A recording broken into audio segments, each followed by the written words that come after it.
जय हिंद दोस्तों, नमस्कार साथियों, स्वागत है आप सभी का गणित विषय गुरुकुल में। आज के लेक्चर के माध्यम से हम लोग बहुत ज्यादा इंपॉर्टेंट टॉपिक लैप्लास ट्रांसफॉर्मेशन के बारे में बात करेंगे। बच्चों, लैप्लास ट्रांसफॉर्मेशन आपको बीएससी में भी है, आपको इंजीनियरिंग में भी है और आपके कॉम्पिटिटिव एग्जाम्स में भी काम में आता है। तो लैप्लास ट्रांसफॉर्मेशन बहुत इंपॉर्टेंट टॉपिक हो जाता है अगर आप इंजीनियरिंग के स्टूडेंट्स हैं, और बहुत ज्यादा इंपॉर्टेंट टॉपिक हो जाता है अगर आप ऑनर्स के विद्यार्थी हो, क्योंकि ये अच्छा खासा वेटेज रखता है आपकी एग्जामिनेशन में। इसके बहुत अच्छे एग्जाम्पल्स बनते हैं। तो लैप्लास ट्रांसफॉर्मेशन को पढ़ने के लिए हमें इसके कंसेप्ट को जानना बहुत जरूरी है।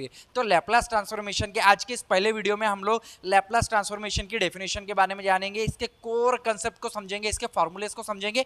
उसके बाद धीरे धीरे हम लोग स्टेप वाइज अपने लैप्लास ट्रांसफॉर्मेशन को धीरे धीरे आगे बढ़ाएंगे। यदि विद्यार्थियों अभी तक आप लोगों ने हमारे कुछ प्रीवियस लेक्चर्स वीडियोस वगैरह नहीं देखे, आपके अनादर जैसे रियल एनालिसिस से रिलेटेड या फिर आपका डिफरेंशियल इंटीग्रल कैलकुलस से रिलेटेड, तो आपको डिस्क्रिप्शन में लिंक मिल जाएगी, या तो आप प्लेलिस्ट में जाके देख सकते हैं। बहुत सारे वीडियोस बच्चों हम लोगों ने हायर मैथमेटिक्स के आपकी सहायता के लिए डाले हुए हैं। तो चलिए शुरुआत करते हैं आज के बहुत महत्वपूर्ण टॉपिक लैप्लास ट्रांसफॉर्मेशन के बारे में। भैया, लैप्लास ट्रांसफॉर्मेशन होता क्या है? तो लैप्लास ट्रांसफॉर्मेशन की पहले हम एक डेफिनेशन लिखेंगे, फिर इसके हम लोग एक ओरिजिन को समझेंगे कि ये बिल्ड कैसे हुआ, इसका उपयोग कहाँ कहाँ पर होता है, इसके कंसेप्ट को हम लोग डिटेल में समझेंगे, फार्मूलेज वगैरह सारी चीज़ हम लोग देखने वाले हैं। तो लैप्लास ट्रांसफॉर्मेशन का बच्चों एक डेफिनेशन कुछ इस तरीके से हमें बुक में दिखाई देती है। हालांकि इसका मीनिंग बहुत वास्ट है। जब कैलकुलस का विकास हो रहा था, जब कैलकुलस का विकास हुआ, इंटीग्रेशन का विकास हुआ, एरिया अंडर द कर्व, बहुत सारी चीज़ें जब हमारे को जब मैथमेटिशियंस को ये सारी चीज़ें नज़र आने लगी, तो एक 17वीं शताब्दी में पियर सीमन मार्क्यूस दे लैप्लास, एक लैप्लास करके उनका सरनेम रहा है, ये फ्रेंच मैथमेटिशियन है, एस्ट्रोनॉमर भी है। इन्होंने लैप्लास ट्रांसफॉर्मेशन की परिभाषा दी। अब लैप्लास ट्रांसफॉर्मेशन की क्या परिभाषा दी, देखिए यहाँ पे समझते हैं कि यदि हमारे पास कोई एक फंक्शन दिया गया है, हम लोग सबसे पहले डेफिनेशन के बारे में बात करेंगे। तो डेफिनेशन पूरी नहीं लिखूंगा, बस ओवरऑल आपको समझ में आ जाए कि कोई एक फंक्शन है हमारे पास एफ ऑफ टी नाम का, एक कोई तो भी एक फंक्शन एफ ऑफ टी, एक हमारे पास कोई भी एक फंक्शन है एफ ऑफ टी, जिसमें यह जो टी है भाई, ये टी पैरामीटर का काम कर रहा है। अब ये टी आपका पैरामीटर है, परंतु ये जो टी है वो ग्रेटर देन या equal to, actually equal to नहीं होगा, कई कई बुक्स में इक्वल टू दिख रहा है आपको, लेकिन T is greater than zero होना चाहिए।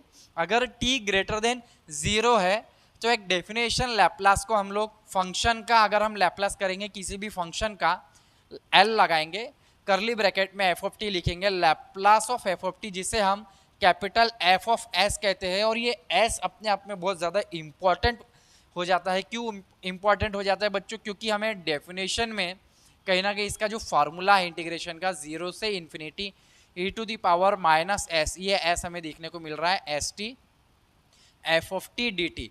वेयर यह जो एस है बच्चों, यह जो एस है ना, एस, ये हमारे पास रियल है या तो ये हमारे पास कॉम्प्लेक्स हो सकता है, लेकिन जनरली ना ये कॉम्प्लेक्स ही है, रियल नहीं है। कुछ बुक्स में इसे रियल कहा गया है, कुछ बुक्स में इसे कॉम्प्लेक्स कहा गया है, कुछ में दोनों बताया है कि रियल और कॉम्प्लेक्स हो सकता है, लेकिन ये जो एस क्वांटिटी आपकी कॉम्प्लेक्स क्वांटिटी है। तो जब कॉम्प्लेक्स एनालिसिस का विकास हुआ, जब हम लोगों ने एनालिटिक फंक्शन के बारे में जाना, जब एनालिटिक फंक्शन के बारे में जानने के बाद Laurent series, Maclaurin series, power series का एक्सपेंशन हुआ, कॉम्प्लेक्स नंबर सिस्टम में बहुत डिटेल में, कैलकुलस में जब योगदान चल रहा था, जब उनका डेवलपमेंट पीरियड था, तभी हमारे पास ये लैप्लास की एक डेफिनेशन सामने आई, जो कि लैप्लास सर मैंने बताया अभी आपको, पियर सिमन मार्क्यूस दे लैप्लास, इनके द्वारा लैप्लास की परिभाषा यानी लैप्लास ट्रांसफॉर्मेशन की डेफिनेशन दी गई। और इसका उद्देश्य था एक डोमेन से दूसरे डोमेन में कन्वर्ट कर देना। अब ये डोमेन क्या है? जैसे कि फॉर एग्जांपल एक डिफरेंशियल इक्वेशन है, या लीनियर डिफरेंशियल इक्वेशन है, ऑर्डिनरी डिफरेंशियल इक्वेशन है, उसे अगर हम लोग अलजेब्रिक इक्वेशन में कन्वर्ट कर दे तो सॉल्व करना बहुत आसान हो जाता है। तो लैप्लास ट्रांसफॉर्मेशन का उपयोग ही हुआ।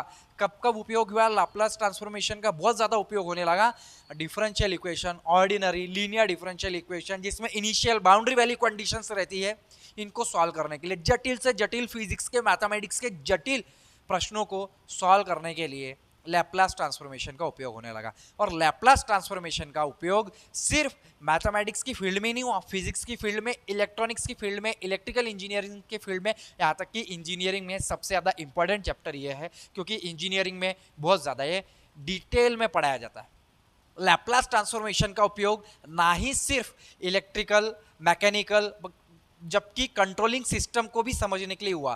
कंट्रोल सिस्टम या फिर आप कहेंगे कि फ्रीक्वेंसी, ये सारी चीज़ों को समझने के लिए साइन थीटा और कॉस थीटा जो फंक्शंस होते हैं बच्चों, जो फंक्शन होते हैं वो ना फ्रीक्वेंसी के मूलभूत तत्व होते हैं।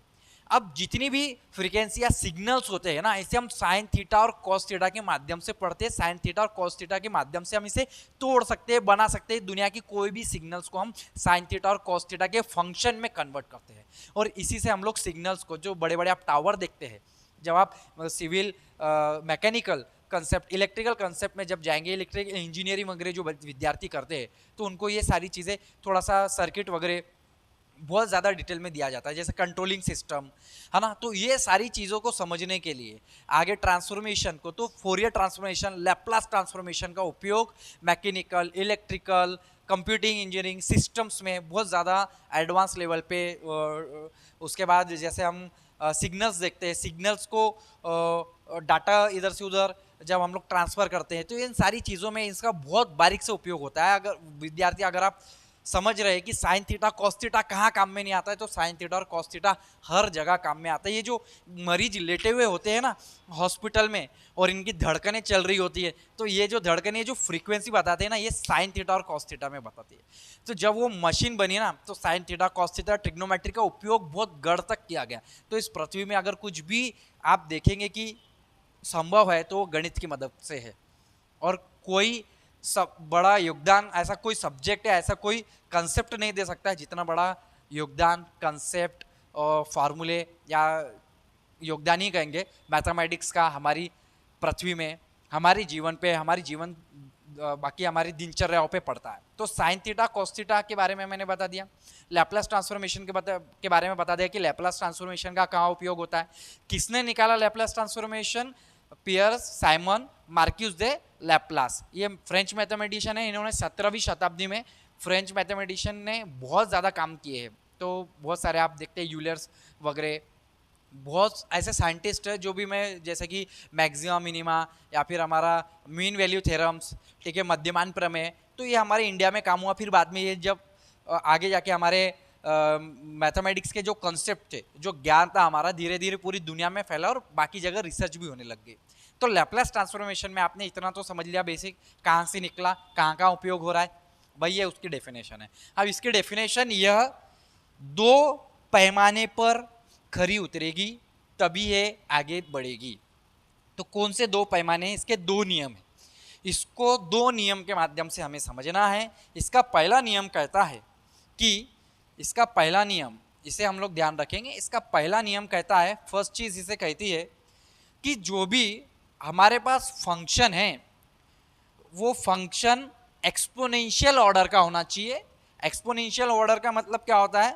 अगर हम लोग देखेंगे, कहने का तात्पर्य है कि अ फंक्शन, कोई एक एफ ऑफ टी नाम का फंक्शन है यदि हमारे पास, और यह एफ ऑफ टी नाम का फंक्शन बाउंडेड हो जाए किसी एक्सपोनेंशियल टर्म से, एक्सपोनेंशियल फंक्शन से, या एम, यहाँ पे आप एम जो यहाँ पे हम लोग को दिखाई दे रहा है, कोई तो भी एक पॉजिटिव वैल्यू है, M greater than 0, a function, for a function f of t there exist a constant alpha such that M greater than 0, such that M greater than 0, और फिर हम लोग यहाँ पे लिखेंगे कि मॉड में f of t is less than equal to M e to the power alpha t, E to the power minus में अल्फा टी। तो इसे हम लोग एक्सपोनेंशियल ऑर्डर कहते हैं। तो फंक्शन जो है बच्चों, विद्यार्थी, वो आपका एक्सपोनेंशियल ऑर्डर का होना चाहिए।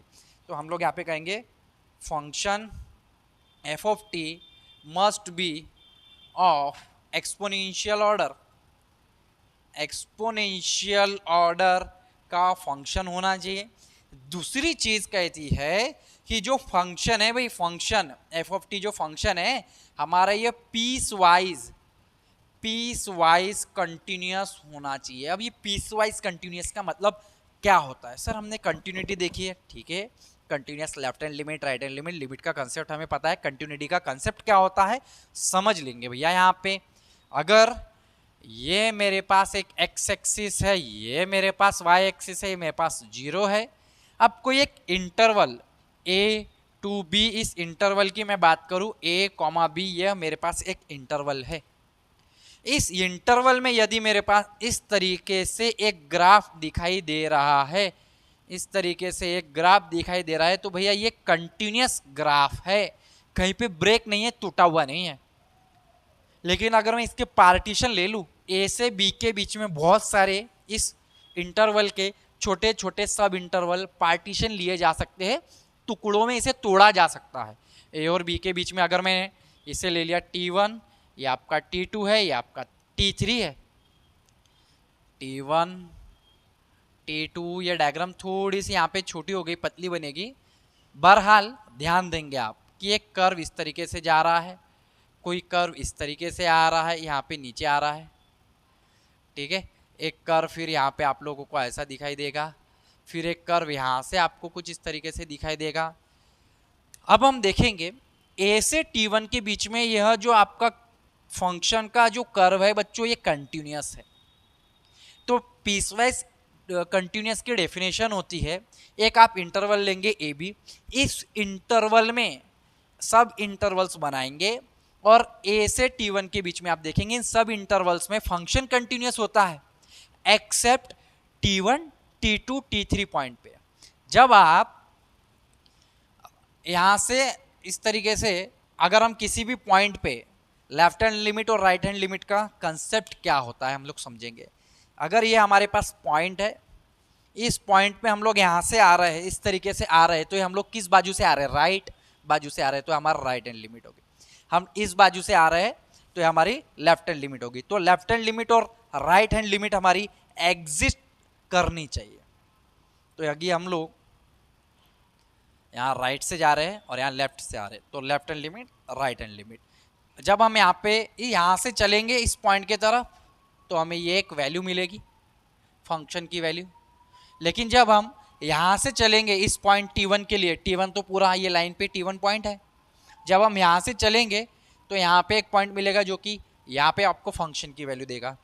तो दोनों है वो T1 लाइन पर ही, लेकिन दोनों पॉइंट पे फंक्शन की डिफरेंट वैल्यूज आ रही है। तो T1 पॉइंट पे फंक्शन डिसकंटिन्यूअस हो गया। वैसे T2 पॉइंट पे, T3 पे भी फंक्शन डिसकंटिन्यूअस होगा। लेकिन यदि हम लोग इस पर्टिकुलर ग्राफ को समझे बच्चों, इस पर्टिकुलर ग्राफ को समझे, तो चाहे हम इस पॉइंट पे अगर हमें आना हो तो हम चाहे यहाँ से आए या यहाँ से आए, या तो हम इस रास्ते से जाए या इस रास्ते से जाए, left hand limit, right hand limit इस पॉइंट के लिए आपकी हमेशा एग्जिस्ट करेगी, लिमिट एग्जिस्ट होगी। तो यहाँ से लेके यहाँ तक का क्योंकि ग्राफ टूटा हुआ नहीं है, कहीं अटकले नहीं है, तो यहाँ पे लिमिट आपकी एग्जिस्ट कर जाएगी और वो आपकी कंटिन्यूटी में भी बदल जाएगी। कैसे बदलेगी? कंटिन्यूटी डिसकंटिन्यूटी लिमिट का कंसेप्ट क्लास 11-12 से बच्चों आप पढ़ते हुए आ रहे हैं। तो थोड़ा सा डिटेल में जो मैं समझाने का प्रयत्न आपको कर रहा हूँ इसे आप समझिए।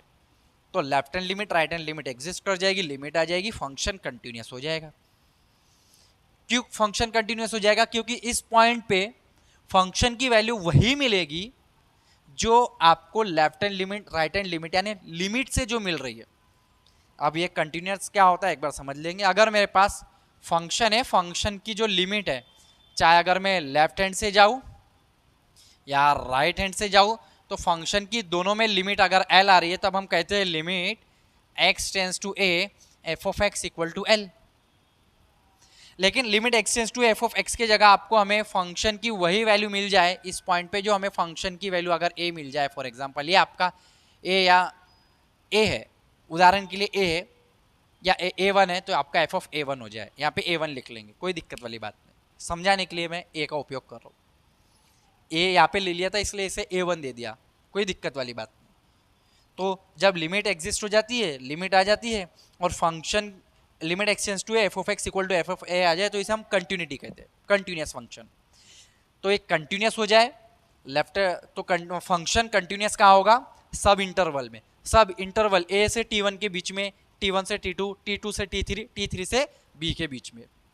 पूरे के पूरे A to B के बीच में नहीं होगा, पूरे के पूरे बड़े वाले A से B वाले इंटरवल में नहीं होगा, उसके सब इंटरवल में थोड़ी थोड़ी जगह, यहाँ कंटिन्यूअस, यहाँ कंटिन्यूअस, यहाँ कंटिन्यूअस, यहाँ कंटिन्यूअस होते हुए चल रहा है। और T1, T2, T3 पॉइंट पे डिसकंटिन्यूस है। तो यह जो फंक्शन है एफ ऑफ टी वो T1, T2 और T3 पॉइंट पे डिसकंटिन्यूस है, और A से T1, T1 से T2, T2 से T3, T3 से B के बीच में जो ग्राफ है हमारा वो कंटिन्यूस है। तो इसे हम लोग पीसवाइज कंटिन्यूटी कहते हैं। पीसवाइज कंटिन्यूटी आपको अच्छे से समझ में आ गया। तो ये पहली चीज और दूसरी चीज, दो चीज हमारे पास होनी चाहिए कि फंक्शन पीसवाइज कंटिन्यूस होना चाहिए और function is of exponential order का होना चाहिए। अब ये एक्सपोनेंशियल ऑर्डर क्या होता है इसे हम लोग डिटेल में समझेंगे। लैप्लास ट्रांसफॉर्मेशन का उपयोग समझ में आ गया। लैप्लास ट्रांसफॉर्मेशन किस बंदे ने निकाला, लैप्लास ट्रांसफॉर्मेशन का महत्व क्या है, बीएससी और इंजीनियरिंग में क्यों पढ़ते हैं हम लोग इसे। अप्लाइड मैथमेटिक्स की बहुत बढ़िया ब्रांच है जिसे हम लोग फिजिक्स और मैथमेटिक्स को समझने के लिए बहुत गहराई से उपयोग करते हैं। और ये आपको ग्राफ से थोड़ा बहुत समझ में आ गया होगा और ये डेफिनेशन आपको समझ में आ गई। थोड़ा बहुत नहीं, पूरा ही समझ में आया होगा, गारंटी है मेरी, बहुत अच्छे से समझ में आएगा बच्चों। अब एक्सपोनेंशियल ऑर्डर जो फंक्शन कंटिन्यूस हो, पीसवाइज कंटिन्यूस हो और इस एक्सपोनेंशियल ऑर्डर के होंगे, उसी पर यह फार्मूला लगेगा और उन्हीं फंक्शन का लैप्लास निकालेंगे हम। तो ये कैसे लगेगा और ऐसे कौन से फंक्शन होंगे, डोंट वरी, हम कुछ एग्जांपल एक दो के एक्सपोनेंशियल ऑफ ऑर्डर के देख लेते हैं कि उसे हम कैसे उपयोग में लाएंगे। उसके बाद हम इसके कोर, एग्जांपल्स, डेफिनेशन, ये सारी चीजों को समझेंगे। अगर मेरे पास कोई फंक्शन मैंने ले लिया बच्चों f of t equals to 1 मान के चलिए, और हाँ इसी को सिद्ध करने के लिए आपको ये बाउंडेड की डेफिनेशन की जरूरत नहीं है। इसे हम लोग ऐसा भी कह सकते हैं, लिमिट और कह रहा हूं मैं, limit T tends to infinity A to the power minus A T, A कहेंगे या अल्फा कहेंगे, कोई दिक्कत वाली बात नहीं, A T F of T की लिमिट जो है ये एग्जिस्ट हो जाए, लिमिट एग्जिस्ट हो जाए और वो फाइनाइट हो, और वो फाइनाइट हो तो हम इसे, इस फंक्शन को एक्सपोनेंशियल ऑर्डर का कहेंगे। It is a function of exponential order. तो ये भी हम बता सकते हैं क्योंकि बाउंडेड अगर हम बताने जाएंगे सीक्वेंस में, रियल एनालिसिस में मैंने आपको बताया कि अगर लिमिट एग्जिस्ट होती है किसी फंक्शन की तो वो फंक्शन बाउंडेड होता है। बहरहाल उस बारे में बहुत डिटेल में मैंने वीडियो में चर्चाएं नहीं की है क्योंकि मैं अपने ऑफलाइन क्लासेस में बच्चों को बता चुका हूँ। तो लिमिट, जब कोई फंक्शन बाउंडेड है तो उसकी लिमिट एग्जिस्ट होती है तो वो इस तरीके से रहेगी। तो इसे सिद्ध करने के बजाय अगर हम इस तरीके से इसे सिद्ध कर दें तो हम बता पाएंगे भैया कि फंक्शन एक्सपोनेंशियल ऑर्डर का है और पीसवाइज कंटिन्यूअस है। इसका लैप्लास ट्रांसफॉर्मेशन में उपयोग करके फिर इसका लैप्लास निकाल लो भाई। तो किसी भी फंक्शन का लैप्लास डायरेक्ट नहीं निकाला जाता है, उसको दो कसौटी से गुजरना पड़ेगा। तो F of T equal to 1 है, फार्मूला लगाएंगे भाई, limit T tends to infinity ई का पावर माइनस ए टी ले लो, अल्फा ले लो, कोई दिक्कत वाली बात नहीं है।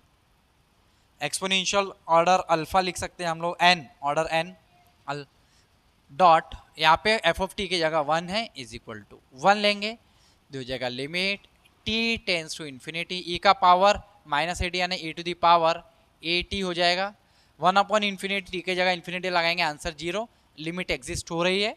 तो ये जो फंक्शन है f of T equal to 1, इसका लैप्लास भी आएगा। क्या लैप्लास आएगा आपको पता है, Laplace of F of T की जगह अगर हम 1 लेंगे, Laplace of 1 is equal to आपका F of S equal to 0 से infinity E to the power minus S T. F of T की जगह हमने इस एफ ऑफ टी की जगह 1 लिया है इंटू 1 डी टी, तो ये हो जाएगा 0 से इन्फिनिटी ई का power minus S t d t. इसका तात्पर्य है इंटीग्रेशन ई का power minus S t with respect to t है, डेरिवेटिव यहाँ पे डी टी दिखाई दे रहा है, integration with respect to t d t, तो टी की टर्म यानी माइनस एस डिवाइड में आ जाएगी 0 से इन्फिनिटी, यह आ जाएगा माइनस 1 बाय एस, और ये जो माइनस में है उसे हम लोग डिवाइड में लिखेंगे E to the power S T. बच्चों जैसे समझा रहा हूँ आपको समझ में आना चाहिए, बहुत आसान लैंग्वेज में समझा रहा हूँ। हर लेवल के विद्यार्थियों को, इंजीनियरिंग के, बीएससी के, एंट्रेंस एग्जाम्स के, मैथ्स ऑप्शनल के, हर एक विद्यार्थी को समझ में आए ऐसी भाषा का उपयोग कर रहा हूँ 0 से इन्फिनिटी। फिर भी समझ में ना आए तो ऐसी जो गुड़ गोबर वाली बुद्धि है उसमें थोड़ा सा काम करें। तो ये हो जाएगा minus 1 by S, upper minus lower, infinity डालेंगे 0, और e का पावर 0 यानी 1 होता है, तो 0 माइनस 1 अपर माइनस लोअर, तो ये आपका आ जाएगा 1/s। हमने देखा एक फंक्शन मिला 1 का हम लोगों ने इंटीग्रेशन किया और हमको इस तरीके से मिला। तो एक डोमेन से दूसरे डोमेन में चले गया, तो एक डोमेन से दूसरे डोमेन में डिफरेंशियल इक्वेशन से अलजेब्रिक इक्वेशन में जाना और उसे सॉल्व करना। तो इनिशियल वैल्यू प्रॉब्लम्स, फिर बड़े बड़े डिफरेंशियल इक्वेशंस को सॉल्व करने के लिए, इनिशियल कंडीशंस को सॉल्व करने के लिए बहुत उपयोग किया जाता है लैप्लास ट्रांसफॉर्मेशन का। बहुत आसानी तरीके से, बहुत जल्दी तरीके से, बिना जनरल सोल्यूशन निकाले। आप देखते हैं कि हम लोग linear differential equation, higher order differential, जो ऑर्डिनरी डिफरेंशियल इक्वेशन पूरा पढ़ते हैं हम लोग, उसमें फिर हम लोग CF निकालते हैं, PI निकालते हैं, जनरल सॉल्यूशंस निकालते हैं, पार्टिकुलर, तो बहुत सारे हम सॉल्यूशंस ही देखते रहते हैं। यहाँ पे हम लोग बहुत जल्दी और बहुत फास्ट इसका आंसर लेके आते हैं, और इसी में हम लोग एप्लीकेशन में भी उस चीज़ों को पढ़ते हैं। तो लैप्लास के एप्लीकेशन में तो लैप्लास ऑफ 1 की वैल्यू आ गई 1/s। तो क्योंकि ये आपका जो फंक्शन था 1, इसने दो कंडीशन सेटिस्फाई करी, क्योंकि ये एक्सपोनेंशियल ऑर्डर का फंक्शन है और ये पीसवाइज कंटिन्यूअस है। दूसरी बात, अगर ये इस तरीके से इसकी लिमिट एग्जिस्ट हो जाती है, फाइनाइट आ जाती है, तो भैया ये लैप्लास की कैटेगरी में जाके फिर इसका आंसर हम लोग निकालते हैं। अब जैसे कि उदाहरण लेंगे, अगर f ऑफ टी के जगह अगर t हो जाए, सर f ऑफ टी के जगह अगर t हो जाए, तो यहाँ पे t हो जाएगा और ये t अपॉन इस तरीके से आएगा। जैसे आप इसके जगह इन्फिनिटी रखेंगे तो ये आपको आंसर दे देगा t बाय, आपको आंसर मिलेगा t, ये भी इन्फिनिटी है, ये भी इन्फिनिटी है, तो डायरेक्ट आंसर नहीं मिलेगा क्योंकि इन्फिनिटी बाय इन्फिनिटी है। तो हम लोग यहाँ पे एल हॉस्पिटल रूल लगाते हैं। जब इन्फिनिटी बाय इन्फिनिटी, 0/0 फॉर्म्स आ जाते हैं, इनडिटर्मिनेट फॉर्म्स आ जाती है लिमिट के, तब इसका डेरिवेटिव लेंगे, t का डेरिवेटिव हो जाएगा 1, लिमिट लगी रहेगी, limit t tends to infinity, ये हो जाएगा 1, इसका डेरिवेटिव e का पावर at, t की टर्म a बाहर, t इन्फिनिटी लगाएंगे 1/इन्फिनिटी अगेन 0, यस ये भी एग्जिस्ट हो रहा है, यानी जो function f of t equal to t है, इसका भी लैप्लास आएगा। क्या सर इसका आएगा? बिल्कुल आएगा, 101% आएगा। तो Laplace of t is equal to, यहाँ पे 1 के जगह आ जाएगा t। तब हम लोग क्या करेंगे, अरे सर यहाँ पे कुछ तो भी करना पड़ेगा। क्या करना पड़ेगा? थोड़ा सा अगर हम लोग t रख देते हैं तो यहाँ पे हम लोगों को कहीं ना कोई कुछ तो पुट करने की जरूरत है। क्या पुट करेंगे, इसे थोड़ा सा समझ लेते हैं। यदि मैं इसे, इस फंक्शन को st के जगह, ये st के जगह कुछ पुट कर दो भाई, st के जगह x, तो ये आपका t हो जाएगा x/s।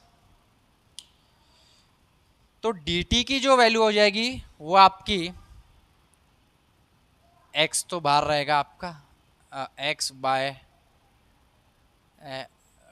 एक मिनट, ये हम लोग देखते हैं 0 से infinity e⁻⁻ x dot t के जगह x/s,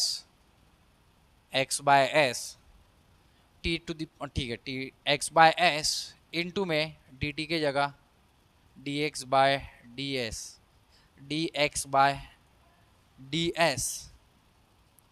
नहीं dx/ds नहीं होगा, ये x बाय समथिंग, कुछ तो भी गलत कर रहा हूं मैं, s एज इट इज रहेगा, very good, s as it is रहेगा, dx/s रहेगा, तो ये s एज इट इज, तो s इंटू s आप देखेंगे 1/s², 0 से इन्फिनिटी e⁻⁻x इंटू x dx।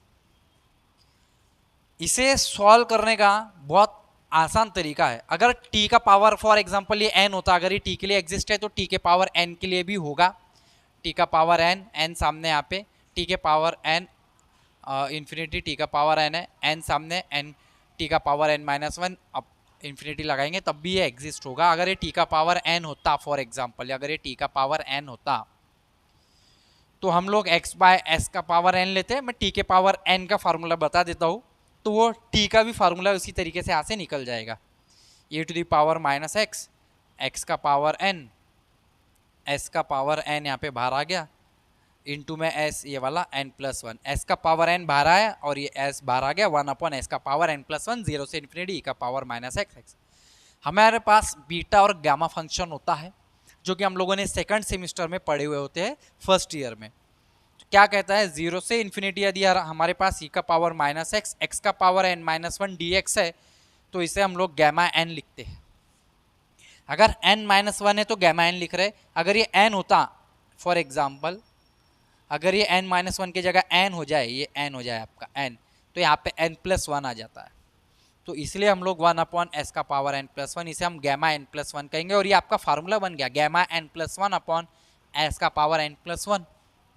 लेकिन गैमा n प्लस वन के भी दो फार्मूले हैं। गैमा n प्लस वन आपका n गैमा n भी कहलाता है, और इसे हम लोग n फैक्टोरियल भी कहते हैं।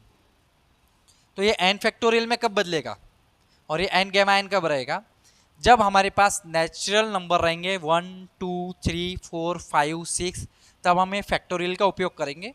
यानी इसे हम इस तरीके से लिखेंगे n फैक्टोरियल अपॉन एस का पावर n प्लस वन।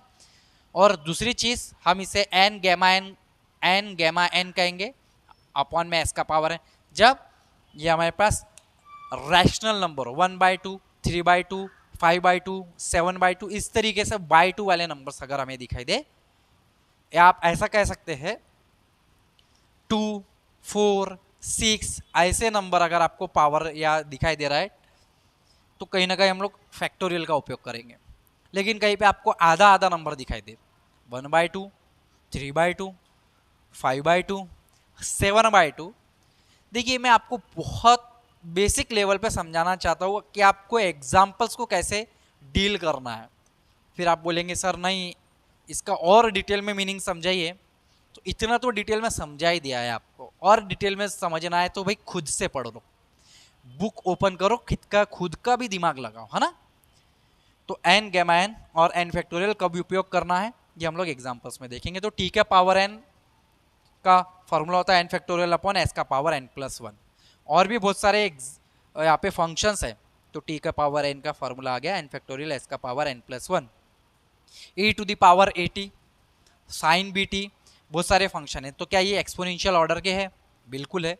देखो यहाँ पे समझते हैं, अगर हम उसका भी देखना चाहे कि सर आप e का पावर at का फार्मूला निकाल लीजिए और फिर हमको बताइए, तो चलो वो भी हम लोग देख लेते हैं। ये वाले फार्मूले, आपको कुछ फार्मूले तो अपन प्रूफ भी लेते हुए चल रहे हैं लैपलास के।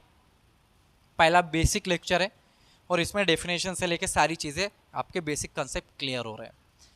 तो अगर मैं फंक्शन ले लेता हूँ, मान के चलो e to the power bt ले लेता हूँ, bt at तो है मेरे पास, e to the power bt। अगर e to the power bt लिया तो ये क्या हो जाएगा, limit t tends to infinity. Sir ये एक्सपोनेंशियल जो फंक्शन है, क्या ये एक्सपोनेंशियल का ऑर्डर का है या नहीं है? अगर है तो इसका लैप्लास फाइंड करेंगे। Limit t tends to infinity, e to the power minus t बाहर, ये हो जाएगा आपका टी बाहर ले लेते, b माइनस ए। तो जैसे आप b माइनस टी बाहर लेंगे, माइनस टी, तो ये हो जाएगा आपका a माइनस बी, ठीक है। माइनस टी बाहर निकाल देते तो आपका a माइनस बी हो जाएगा। यहाँ से माइनस टी बाहर निकला, e का power a minus b, minus t into a minus A t, minus minus plus b t, ठीक है। इस तरीके से अब आप जैसे लिमिट लगाएंगे यहाँ पे infinity, e to the power minus infinity का मतलब आ जाएगा आपका 0, एग्जिस्ट कर रहा है, एक्सपोनेंशियल ऑर्डर का है, फाइनाइट वैल्यू आ रही है। तो अगर सर लैप्लास, अगर मैं कोई तो भी अगर exponential e to the power function हो, लैप्लास इसका मैं लगा सकता हूँ क्या? लैप्लास निकाल सकता हूँ, बिल्कुल निकाल सकते हैं। लैप्लास ऑफ e का पावर ए टी का फॉर्मूला हो जाएगा 0 से इन्फिनिटी e का power minus S t into f of t में, इस एफ ऑफ टी में e to the power A t d t. तो देखेंगे 0 से infinity e to the power, यहाँ से हम बाहर निकाल लेंगे माइनस टी, हो जाएगा s माइनस ए इंटू डी टी। लिमिट का फार्मूला, इंटीग्रेशन का फार्मूला लगाएंगे। एक्सपोनेंशियल फंक्शन कैसा होता है, e का पावर x का इंटीग्रेशन e का पावर x ही होता है, माइनस s माइनस ए इंटू टी, यहाँ पे लिख देता हूँ लास्ट में, अपॉन में t की टर्म माइनस s माइनस ए डिवाइड में आएगी।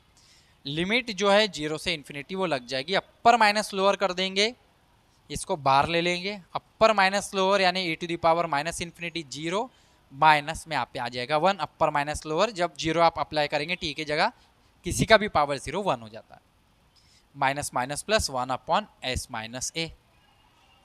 तो आपने देखा Laplace of e to the power at 1 upon s minus a हो रहा है। Similarly, not Fair and Lovely, similarly e to the power minus at is equal to 1 upon s plus a मिलेगा। Important ध्यान रखिए इसको, अगर e का power यहाँ पे पॉजिटिव है, फंक्शन बदल के मिल रहा है 1 अपॉन s माइनस a।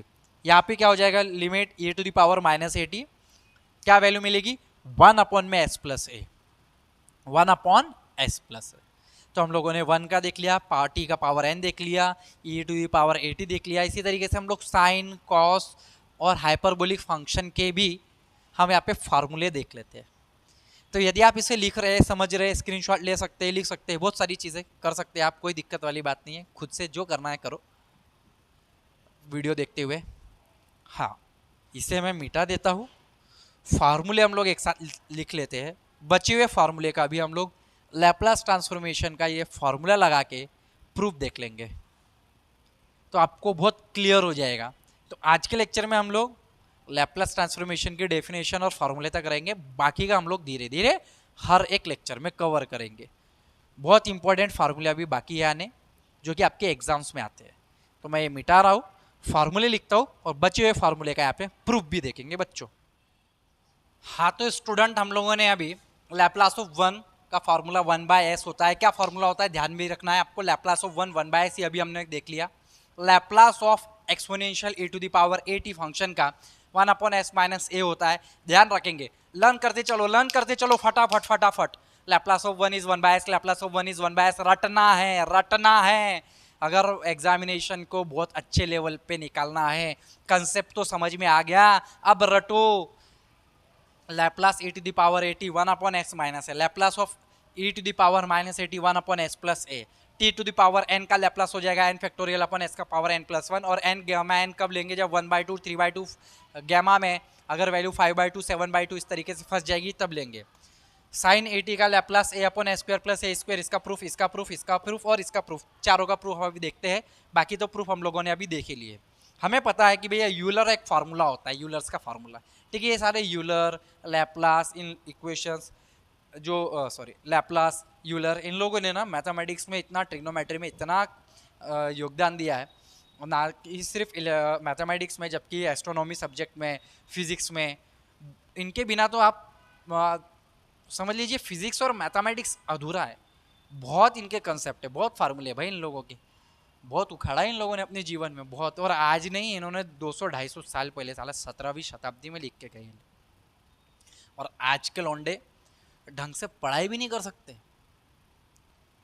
आप सोचिए ढंग से, इन्होंने तो पूरा मतलब बैचलर डिग्री, ग्रेजुएशन, इंजीनियरिंग, और आप समझ लीजिए जितनी मास्टर डिग्री है ना, ऐसा कोई कंसेप्ट साला डायनेमिकल सिस्टम से लेके रियल, ये हमारा भी चलेगा, ये हमारा real analysis, differential integral calculus, physics, mechanics में कहीं पे भी ऐसा कंसेप्ट नहीं छोड़ा जहाँ पे हमको दिखाई ना दे।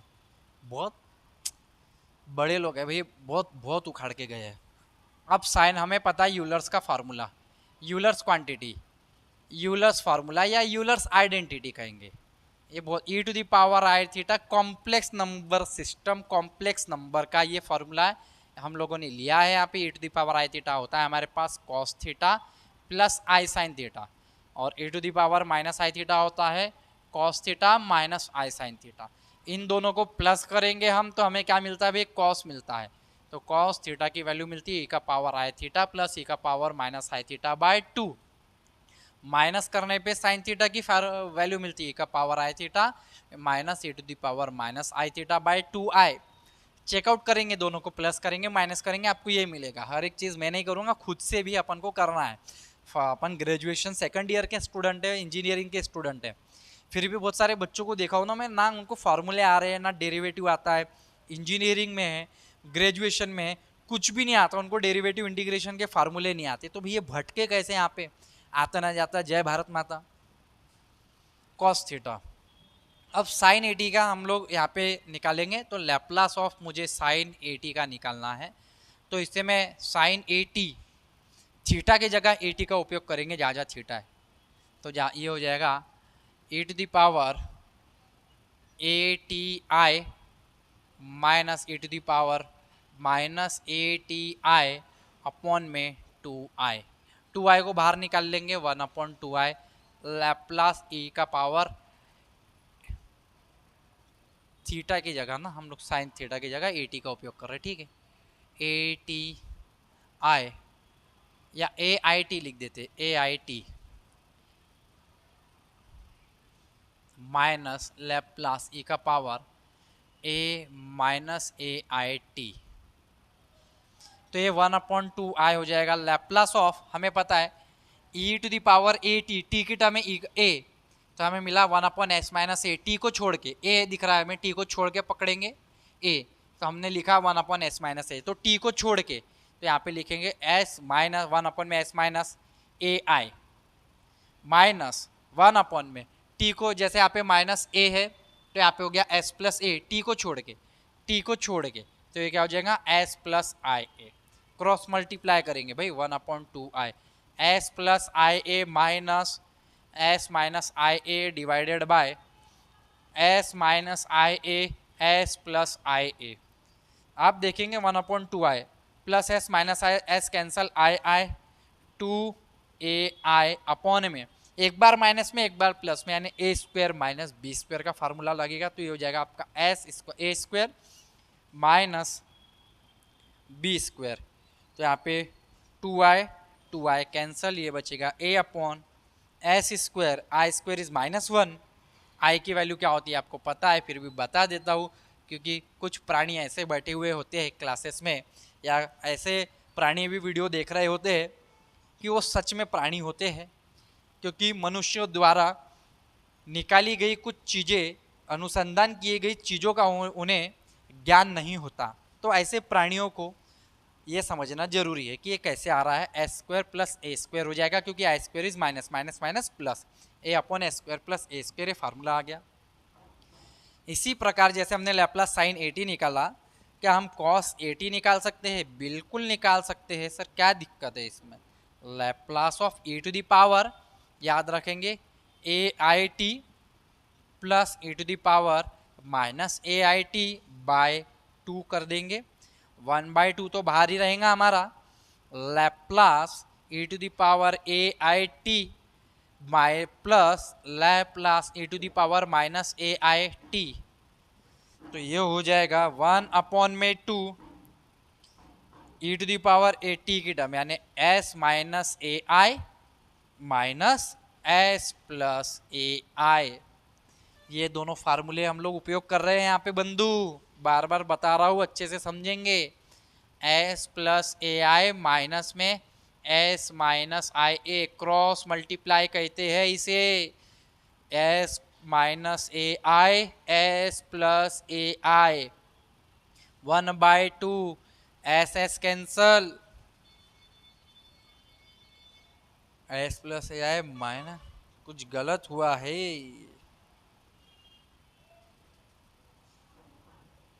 1/s माइनस है s प्लस IA, फॉर्मूला है s, सॉरी यहाँ पे प्लस होना चाहिए ना, प्लस होना चाहिए, हमने माइनस कर दिया बच्चों, इसलिए तो माइनस कर दिया। s प्लस s, यहाँ पे आएगा 2s, IA minus IA cancel हो जाएगा, एक बार माइनस में एक बार प्लस में, यानी a स्क्वायर माइनस में b स्क्वायर, i का स्क्वायर पॉजिटिव देगा, इसलिए मैं डायरेक्ट लिख देता हूँ, ये आपका a स्क्वायर रहेगा। 2 से 2 कैंसल, वैल्यू आएगी s अपॉन में s square plus a square, s upon s square plus a square. तो ये भी फार्मूले हमारे सिद्ध हो गए। हालांकि हम लोग इसे लैप्लास की एक्चुअल डेफिनेशन, जो कि लैप्लास का फार्मूला कहता है, लैप्लास ऑफ, अगर हम साइन 80 लेते, साइन 80, तो ये हो जाता 0 से infinity e to the power, हम लोग लेते e to the minus S t, चलो ठीक है, f of t d t, F of t में इसको ले लेते sine a t d t, इस फार्मूले का e to the power minus S T F of t d t, इस फार्मूले का उपयोग करते हुए भी हम इसका लैप्लास लेकर आ सकते थे। किंतु बंधु ये आपको थोड़ा सा नहीं बहुत ज़्यादा बड़ा फील हो जाएगा और ये थोड़ा सा एडवांस आपको लगेगा। अभी एडवांस तब नहीं लगेगा जब आपने 12वीं में थोड़ा सा एमएसटी सीटी जेई के कंसेप्ट देखे होते, तो आपने इस प्रकार के इंटीग्रेशन का e to the power A t sine b t का डी टी का क्या आंसर होता है डायरेक्ट इसके फार्मूले भी लर्न किए होते। तो इनके डायरेक्ट फार्मूले भी हैं, उपयोग करेंगे अपर माइनस लोअर का उपयोग करके आप इस तरीके से आंसर में पहुंच सकते हैं। तो देख रहे हैं आप जटिल डिफरेंशियल और इंटीग्रल कैलकुलस के जटिल प्रश्नों को हम लोग किस तरीके से ट्रांसफॉर्म कर दे रहे हैं। तो इक्वेशंस को जैसे डिफरेंशियल इक्वेशंस को अलजेब्रिक इक्वेशन में ट्रांसफॉर्म करके उसके सॉल्यूशन तक पहुंच जाना, ये लैप्लास ट्रांसफॉर्मेशन का काम है। तो साइन एच ए टी के बारे में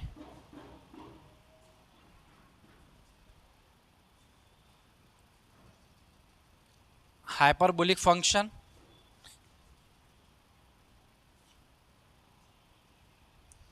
Laplace of sine h a T, Laplace ये क्या हो जाएगा एक्सपोनेंशियल हाइपरबोलिक फंक्शन। हाइपरबोलिक जो फंक्शन होते हैं साइन एच जेड और कॉस एच जेड के फार्मूले होते हैं इसी की तरीके से ये जेड माइनस ई का पावर जेड बाई टू और ई का पावर जेड प्लस ई का power minus Z by two, ये फार्मूले होते हैं और ये दोनों प्रूफ आ जाएंगे। साइन एच ए टी का फार्मूला लगाएंगे लैप्लास जेड की जगह a T E to the power A t minus e to the power minus A t by two, तो 1/2 बाहर आ जाएगा Laplace of e to the power A t minus Laplace of e to the power minus A T, 1/2 इसका Laplace हो जाएगा 1/s, direct formula है ए t का 1/s minus ए minus 1/ में s plus A, 1/2 s plus A minus s minus A divided by s minus A into में s plus ए, s cancel minus minus plus 2a 1/2 2a upon में 2 cancel कर देंगे, एक बार minus में एक बार plus में आने s स्क्वायर माइनस ए square. तो ये आपके पास फार्मूला आ गया a upon s square minus A square sine h a T hyperbolic function. अगर कॉस एच ए टी की बारे में बात करें तो इसका जो हाइपरबोलिक फंक्शन का फार्मूला बन जाएगा, वहाँ से हम डायरेक्ट यहाँ से हम निकाल लेते हैं 1/2 बाहर, Laplace e to the power z की जगह आप ए टी लगा रहे हैं A T plus Laplace of minus A T E to the power minus A T, 1/2 इसका लैप्लास 1/s माइनस ए, बीच में plus s minus A s plus A, cross multiply करेंगे s plus A plus s minus A divided by s minus A s plus A के बराबर में 1/2 ए cancel 2s हो जाएगा आपका अपॉन में s square minus A square 2 cancel s upon A square minus A square is your last answer. तो बच्चों इस तरीके से आपने आज लैप्लास ट्रांसफॉर्मेशन की डेफिनेशन, कंसेप्ट, एक्सपोनेंशियल ऑर्डर क्या कहलाता है इसके बारे में जाना, कंटिन्यूटी डिसकंटिन्यूटी क्या कहलाती है यानी कि पीसवाइज कंटिन्यूअस के बारे में जाना। तो एक बेसिक कोर को समझ लिया है लैप्लास ट्रांसफॉर्मेशन कहना क्या चाहता है, लैप्लास ट्रांसफॉर्मेशन की डेफिनेशन क्या है, लैप्लास ट्रांसफॉर्मेशन के फार्मूले क्या है, ये कुछ बेसिक फार्मूले। इसके बाद हम लोग बहुत सारी प्रॉपर्टीज और भी बहुत सारे फार्मूले देखेंगे, जितनी भी प्रॉपर्टीज आती जाएगी वो आपके फार्मूले बनते चले जाएंगे। तो आज के लेक्चर के माध्यम से जो भी आपने लैप्लास ट्रांसफॉर्मेशन के बारे में सीखा है, आपको जो सटीक जानकारी और महत्वपूर्ण जानकारी देने का जो प्रयास मैंने किया है, पूरी मतलब ताकत लगा के इसको वीडियो को मैंने तैयार किया है, इसमें पूरी जानकारी जुटाई है और एक बेसिक लेक्चर जो आप लोगों का डिलीवर किया है, मुझे लगता है आपको बहुत अच्छे से समझ में आया होगा। यदि आपको अच्छा लगा है तो ज़्यादा से ज़्यादा विद्यार्थियों तक शेयर जरूर करें, क्योंकि हमारा मानना है ज्ञान बांटने से ही बढ़ता है, चाहे वो किसी भी विषय का ज्ञान क्यों ना हो। गणित का ज्ञान तो बांटने से ही बढ़ेगा। मिलेंगे अगले वीडियो में, तब तक के लिए जय हिंद, जय भारत, वंदे मातरम साथियों, धन्यवाद आप सभी का।